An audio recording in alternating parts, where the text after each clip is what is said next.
Well, we are back for a huge spring racing carnival, all thanks to the team at Palmerbet. It is bolting in, and it's great to have these two absolute legends. And I've really missed you boys over the last couple of months. And I say a very good, I think it's morning over for you, Shane Anderson. How are you, buddy?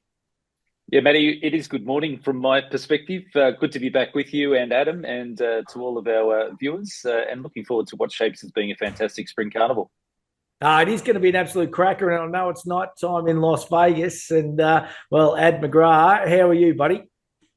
Going well. It's always night time in Las Vegas, isn't it? But missed you, boys. Looking forward to getting into the racing. And certainly we started with some nice ones this weekend. Yeah, absolutely. Looking forward, of course. Moir Stakes is going to be the feature of the Group 1 race we're going to talk about. But let's have a look back at last week's racing. The Memsey, huge race. Of course, Pride of Jenny resuming. Mr. Brightside resuming. Pinstripe comes over the top. I must admit, I did have a little piece on last week at a nice little price. Great ride by Benny Allen. Huge for Enver and the team. Just a really good feel-good story. But it was a cracking edition. Shane, I'll get your thoughts firstly, mate. Yeah, great to see Enver Yusufovic getting the big prize. He's long awaited Group 1, and Pinstripe's been a fantastic horse. I mean, 12 months ago, Matty and Adam, he won a fee in stakes, and I think he's come back better. He certainly hasn't he hasn't regressed in any way, shape or form. I mean, he was very good in the Lawrence. He was even better in the Memsey. I love the fight that he showed over the concluding stages to get over the top of Mr. Brightside, who's just a phenomenal benchmark at this level.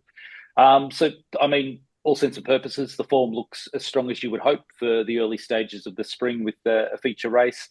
Winner, very good. Runner-up, Mr. Brightside, very good. I like Gentleman Roy. He's ticking the boxes, particularly if he goes to a race like the Turak behind him. And Tino, again, he looks on track for a race like the Turak. And Pride of Jenny, she was in fifth. I think she was disappointing. Can't really say it in any other way. She was in a usual role. She went her usual pace, and she was the first one beaten. So forgive a horse for a poor run, particularly a very good horse that she is. But I'd like to really see her come on considerably from that effort. It was plain. But to your point earlier, I thought the winner and the runner-up in particular, both very, very good and on song for the features coming up in the next few weeks. Yeah, absolutely. What about your thoughts, Ads? Yeah, I know that this was a horse we threw out a lot as a value runner throughout last campaign. So nice to see her come back. And I just think a bit like what Shane said, EJ is such a great man, deserved this win. And it just really sets up for an exciting spring. We had that last year with some really good stories early on. And we're like, how are we going to beat these? And they ended up, plenty of stories ended up happening late with Pride of Jenny and Declan Bates coming through. But I think this was just a great way to really set the platform again for another strong spring. And certainly looking forward to seeing where this horse goes. And same sentiments as Shane. Mr. Brightside, good. Pride of Jenny, clearly disappointing. I think they'll try and see what comes back from that. But all credit to Pinstripes. What about the return, boys, up in Sydney? Stormboy looks to be back on track. And I must admit, they were shopping $2.50 at one point in time. And I thought, gee whiz, this is a luxury, Ads. Yeah, I agree. Look, it wasn't Pinstripe, but I was thinking the exact same. I was looking at the work going into the race, and I was pretty keen on Stormboy. And the hype, I will add, I didn't expect it to be that impressive. I thought it was the best we've seen this horse for a long time. So sets up for a very, very exciting campaign, but a good field with a couple of them right at the top of the game. And I think Stormboy wasn't even tightened down that much. So I think it's going to be a really exciting spring for the stable there as well. Shane-O? Yeah, huge expectations around this colt at all times. Probably the most hyped 2-year-old of last season. So it's good that he's been able to come back and do it as a 3-year-old. I like the runner-up as a horse, Mayfair. And the fact that Stormboy gave him an absolute thumping. He won the race by the best part of 3 lengths. He went forward. He went fast. He was strong. He just ticked all the boxes that you'd be hoping for. And I think the fact of the matter is Gay Waterhouse and Adrian Bott have got plenty of options with him. He's probably got the end-of-season goal of, those 3-year-old Group 1 races, whether it be the Caulfield Guineas or the Coolmore Stud Stakes. He'll go to the Golden Rose in a few weeks' time. He looks the one to beat in that. He looks to be one of the best of the generation, and he proved that as a 2-year-old. He's certainly showing it from his first up run, and he's exciting.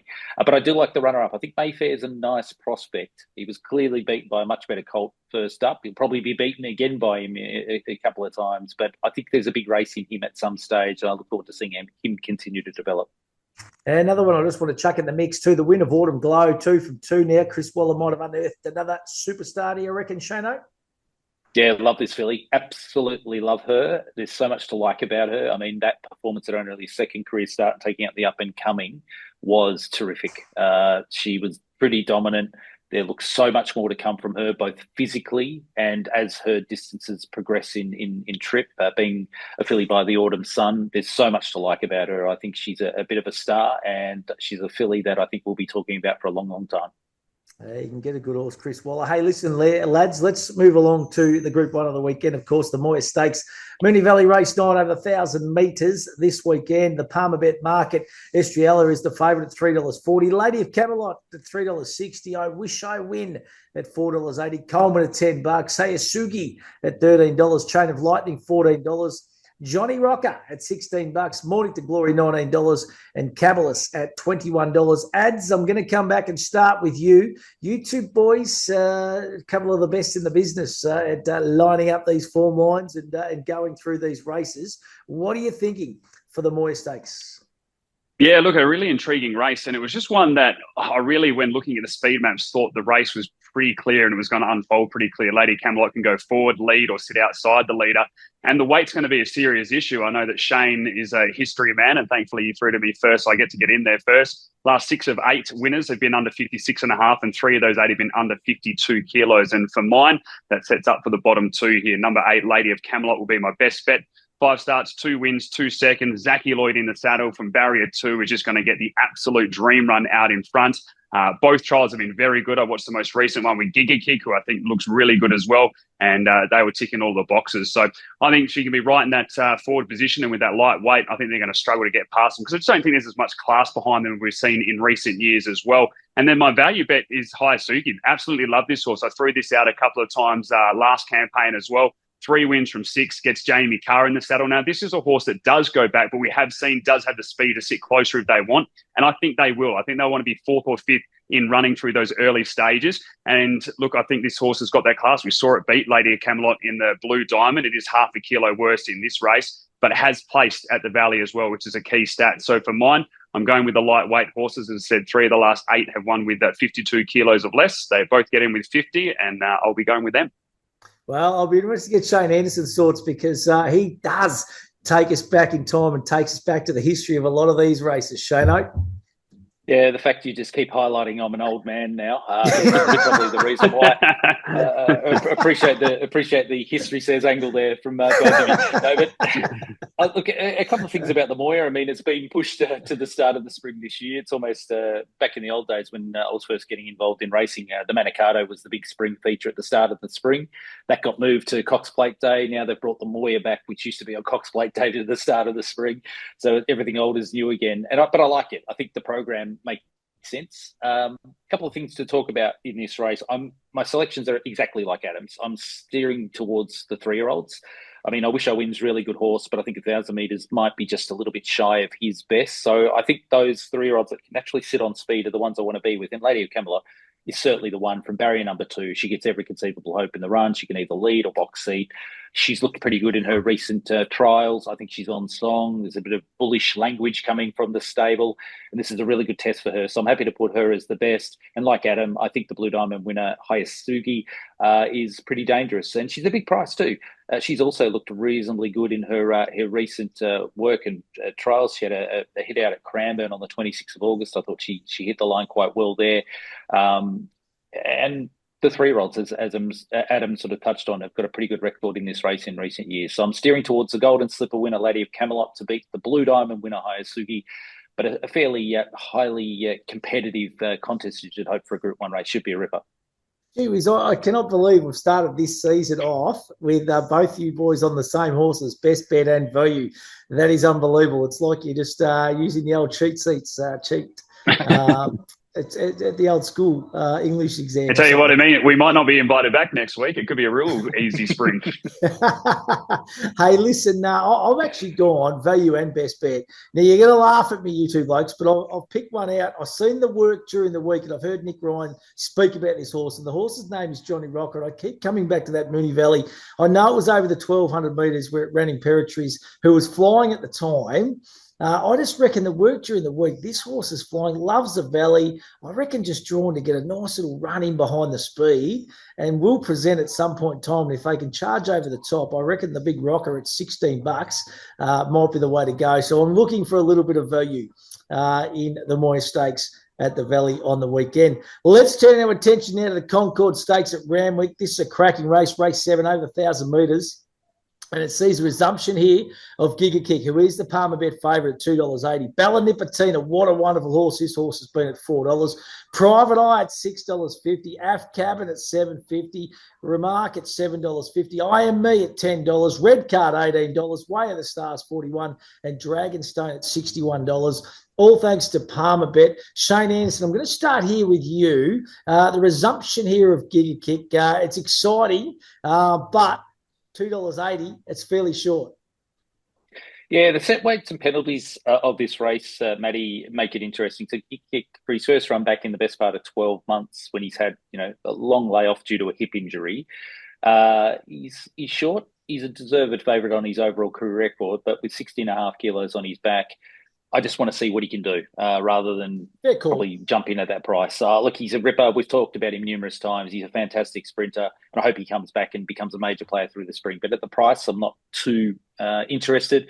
Bella Nipotina has been up for about 1,000 years. She doesn't look like she's going backwards in any way. She's still peaking, though. She's still on the way up, probably. But from the inside barrier, she'll be bang on speed. She'll get her chance. And I just think a lot of the racing at Rand, we've been seeing horses get off the rail, and it hasn't been down on the rail being the place to be. So I've just got a couple of doubts about how this race can unfold. So I've tried to find some value. I've settled on I Am Me. Nash Rawiller, this 6-year-old mare's in. Look, she's just a very, very solid conveyance in these feature races. She's got 57 kilos on her back. He's drawn next to Bella Nipotina, but at the price at around $10, I'm hoping Nash will be able to get her in the right spot at the right time, and she'll get her chance to run well at 1,000 metres fresh in the race. So I Am Me each way at around that sort of $9-10 mark. If we can get that, I think that's a good price. Yeah, I'm comfortable with that. The value in the race, I'm going for maybe the winner of the race last year, Remark. For Team Hawks, was able to sit deep on speed and win this race last year, and a horse who's got a fair amount of ability on his day. He's sometimes found a little bit short in some of these races, but as I said, he won this race 12 months ago. He's looked pretty good in recent work and trials, and again at around that price, $7.50, $8 mark, he's probably worthy of an each way bet too. But we're going to learn a lot from the Concorde this year, but I'll stick with those at bigger prices. I Am Me, the best. Remark it as a value. What do you reckon, Ads? Tell me you're different, mate. With one, I can't disagree with Shane about I Am Me. It kind of sets up with a bit like the previous race. I mean, Giga Kick's clearly the best horse in this race, and go back and watch the trial if you haven't yet. It's in that Lady Camelot trial. He looks sensational, but is he going to sprint over these horses with 60.5 over 1,000? I don't think so. I think he wants that 1,100 metres. Bella Nipotina, I think I tipped her in every single race last year. Absolutely love her, but same thing. I think she's a little bit more dour now. She wants that 12, 13, even 1,400 that we saw in Queensland. So 1,000 metres, again, a few question marks. So I think it does set up for a horse that is drawn well, a sprinter, and goes well fresh. And I Am Me ticks all that boxes. I actually love Nash's booking. We just know that he rides his track so well when it can be a little bit tricky, and what place to be in.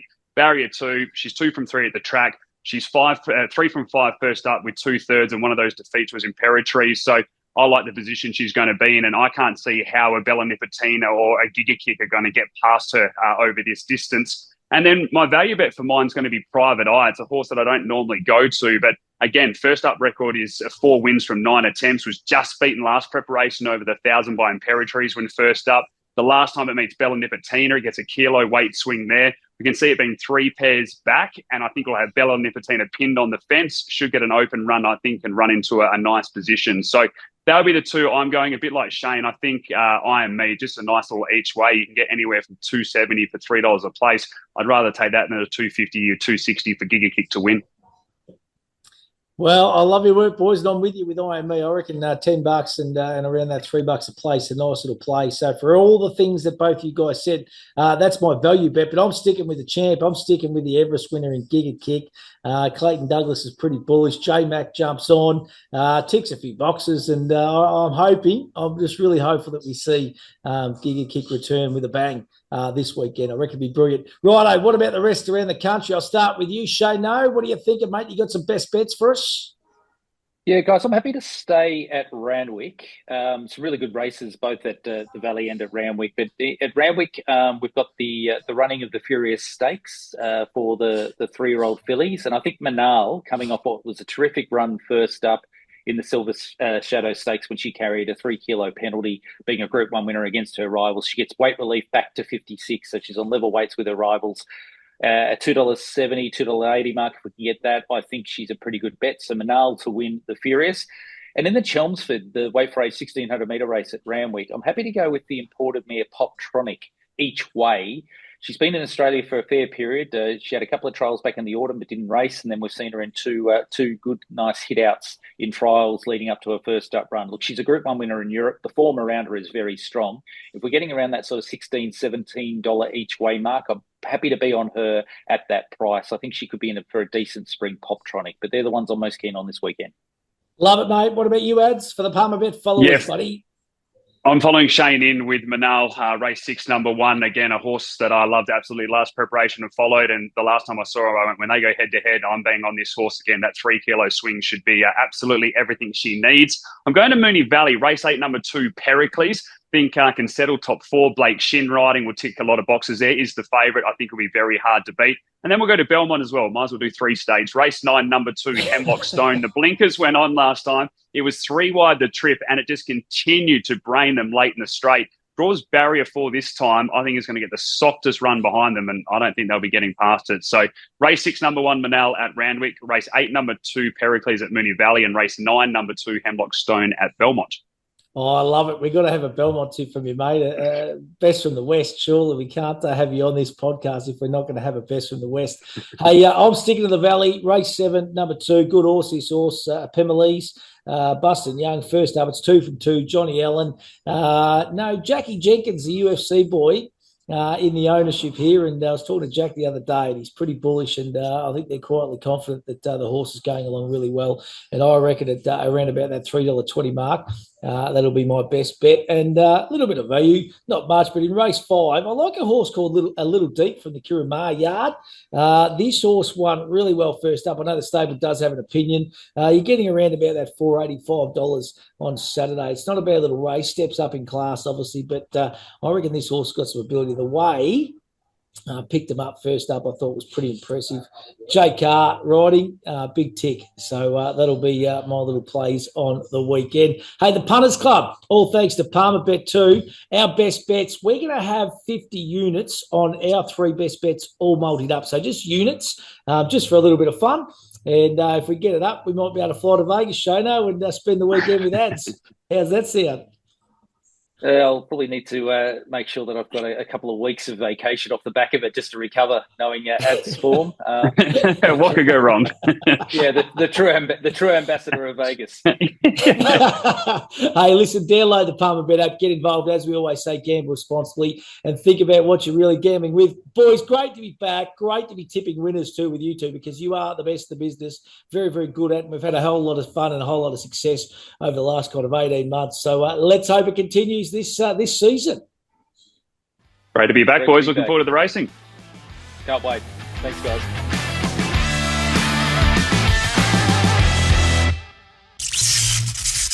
What's gambling really costing you? For free and confidential support, call the number on the screen or visit the website.